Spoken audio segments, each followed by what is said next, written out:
You're watching The 7 from WATE 6 on your side.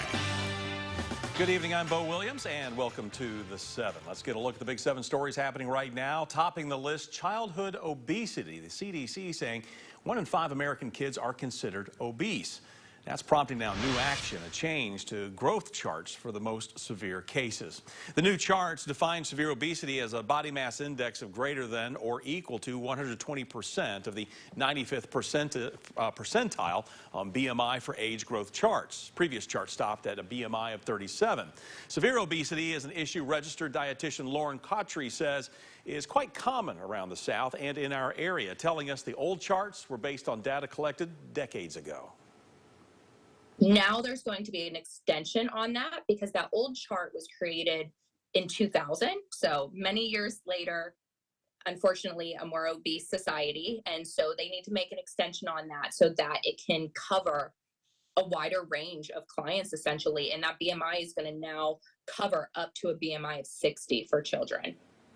Coaches would like to see families focus less on a child's weight and more on healthy behaviors like getting active and getting the right foods, high in fiber with lean proteins and low-fat dairy. We should mention the body mass index has come under criticism in the past, and not just for kids, since it can't distinguish what share of a person's weight comes from bone, muscle, or fat. Even now, the CDC says a simple BMI for age calculation is not enough to say whether your child is at a healthy weight over the long term. The notion of better measurements goes along with today's change, aiming to help doctors and families find more comprehensive responses to childhood obesity. All right, our next Big 7 story also covers taking care of children. That's the goal of Tennessee's Department of Children's Services. But the agency has been falling short, as we've been telling you now for weeks. The overburdened system highlighted by reports of kids sleeping in state offices while waiting for new homes.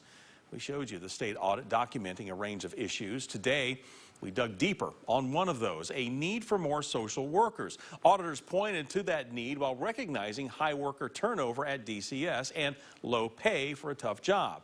We spoke today with a future social worker studying at UT. She recognizes the challenges now that come with the career. Well, it's no secret that social workers work pretty long hours and they carry quite heavy caseloads. And so I think a lot of times when people hear that, especially, kids just starting their collegiate career, that's definitely something that can cause some concern and tend to stray people away. That audit report is asking the DCS find a way to raise salaries for social workers and lessen the caseload for each person. DCS Commissioner Margie Quinn says she is prioritizing hiring. Quinn has also brought up the idea of contracting out caseworkers temporarily, as well as setting a cap of 10 for the number of cases new DCS workers handle. And you heard there from one UT student. Well, tomorrow, more than 1,300 fellow students will be graduating with fall commencement ceremonies happening at Thompson Bowling. Undergrads have their graduation starting at 9 a.m. Former Governor Bill Haslam will give the keynote address. Graduate hooding happens at 3.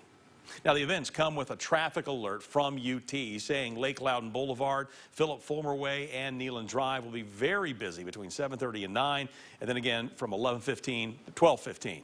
Graduates and their guests can park in student parking areas throughout campus for free, but the university asks that you please avoid staff parking areas. Our next big story for you, predictions about Tennessee's economy. Economic experts forecast a minor recession for the U.S. economy, but say Tennessee will be spared. This is according to the annual report to the governor put together by the Boyd Center for Business and Economic Research, along with the Haslam College of Business at UT. Researchers attribute part of Tennessee's better fortunes to a recent influx of people moving to our state. Just the more people that have been coming into Tennessee, we've seen as a result that's led to an increase in spending throughout the state, but also we've had more people available to work in Tennessee as well. Associate Professor Larry Kessler also points to a better bounce back for our state from the pandemic compared to others. Now, you can see how quickly our state recovered from the pandemic. Take a look at this line here for a moment. This blue line tracks the number of non-farm workers, and when you take a look at it, you can see just how it was able to surpass those pre-pandemic levels. You see it's going back up, but despite the positive trend, The report says Tennessee has had a worker shortage since January of 2021. And you can learn more about the takeaways from this report on WATE.com. We've got it for you there. Meanwhile, the state labor department says unemployment in Tennessee is holding steady at 3.5% for November. But keep this in mind, that's mostly before retailers were getting into the holiday season. Tennessee's unemployment rate is down 1/10 of a percentage point compared to the same month last year. Big drug bust makes the next slot on tonight's top story list. And here's a picture of what the Hamilton County Sheriff's Office says its deputies found. More than $100,000 in cash and pills with a street value of $30,000. Take a look. Deputies are calling a person at the center of this, 63-year-old Betty Sue Johnson, quote, the biggest pill dealer in the area, end quote.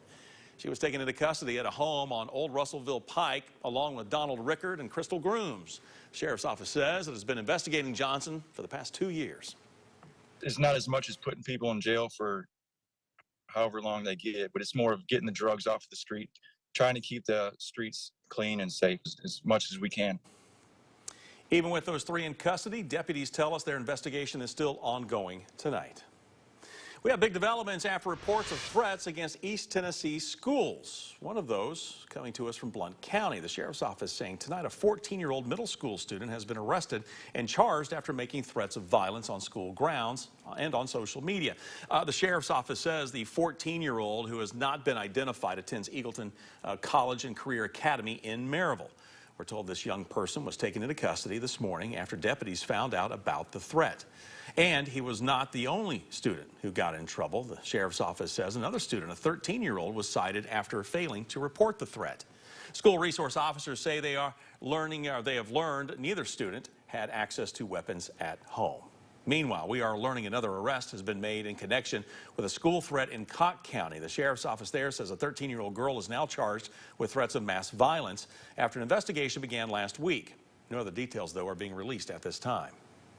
Our big story list brings us back to Knox County. The National Association of Realtors calls Knoxville one of the top 10 housing markets to watch for 2023.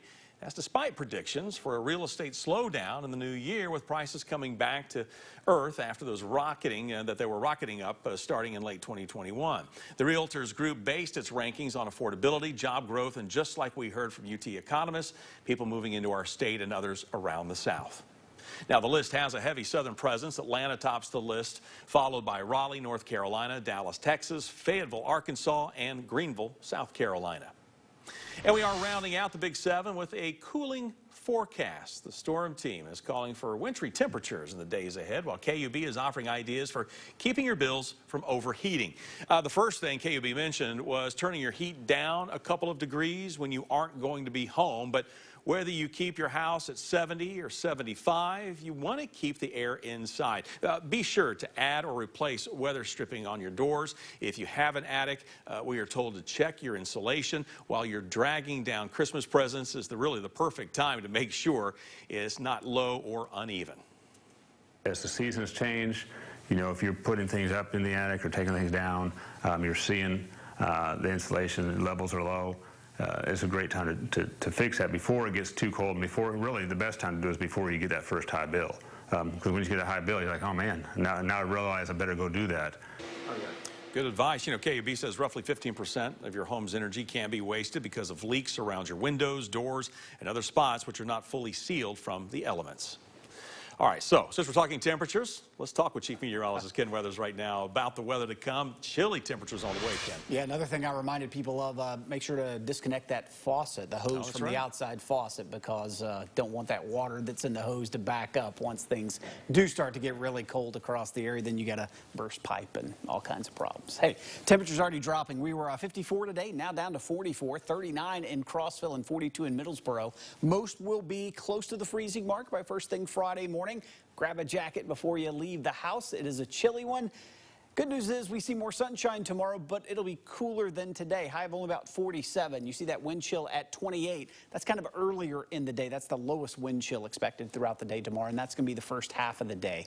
Even by the afternoon, though, I would not be surprised if we had wind chill values in the upper 30s. It's going to be chilly anyway. And next few days, no rain. In fact, all the way through at least Monday, it will be dry. And that's good news. I mean, we needed the rain that we've gotten, but boy, a break would be nice. Latest drought monitor out, which doesn't even include yesterday's or last night's rain. And look, the only area under drought conditions, extreme Southern Valley in Monroe County, and that's the first level of abnormally dry. So I got a feeling that with the rain we had last night and yesterday, by next Thursday, this will be gone as well. But Bo talked about it being cold the next few days.